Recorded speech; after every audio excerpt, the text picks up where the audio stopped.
Dr. Barnett, when we're talking about ACTIF and youth, where do the youth fit in this forum?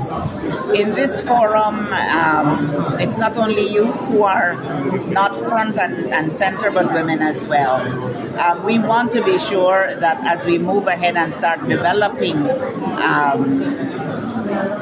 relationships of trade and investment, that young people and women can find themselves in there. It means that we, as the policymakers on the Caribbean side and on the African side, have to make a special effort to ensure that young people, whether they are involved in business, whether they're involved in culture, whether they're involved in IT, have the opportunity to play a part, to be able to establish meaningful relationships with counterparts in Africa and develop business, develop relationships that work.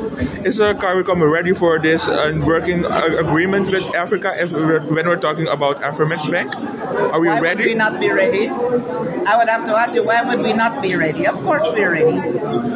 We have business relationships, free trade agreements with many countries, many groupings. There is no reason why we cannot sit with our counterparts across the table in Africa to work out what needs to be done to ensure that people can move more easily, goods can move more easily, services can move more easily, continent to the diaspora in the Caribbean. Must there be more investment in our youth when we're talking about trade and investment, out at work, financial literacy?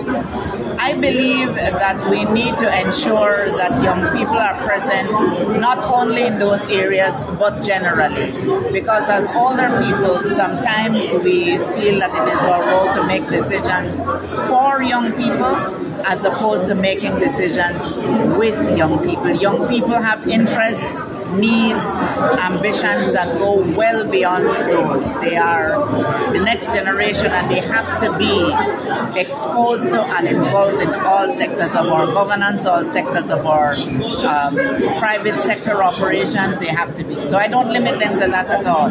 What I hope to see is that there is a general understanding that they need to be involved and have a role to play. And how can the Caribbean work more towards development in areas like trade, investment, and oil and gas? We see that there are new developments in the region.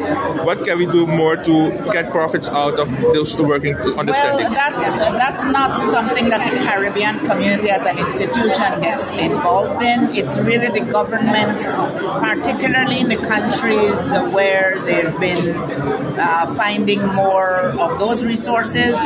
They have established their relationships among ourselves. What we can do is talk with them to see whether there's scope. But really, this is a sovereign decision that the countries make, how they exploit their resources and how they figure that out. That's not a role that the Caribbean community or Caricom in particular, Caricom secretariat, would be involved in determining that. But you're from Suriname. You know that Suriname has responsibility in the quasi-cabinet for youth and for industrial policy. So we're going to be having discussions with Suriname about leadership, continuing in the area of youth involvement and in the area of ensuring that we have a proper industrial policy that covers the whole region. And are you, when we're talking about youth in the Caribbean and the Caricom, do you think we need to do more for our youths? We need to do more with our youth. Thank you very much.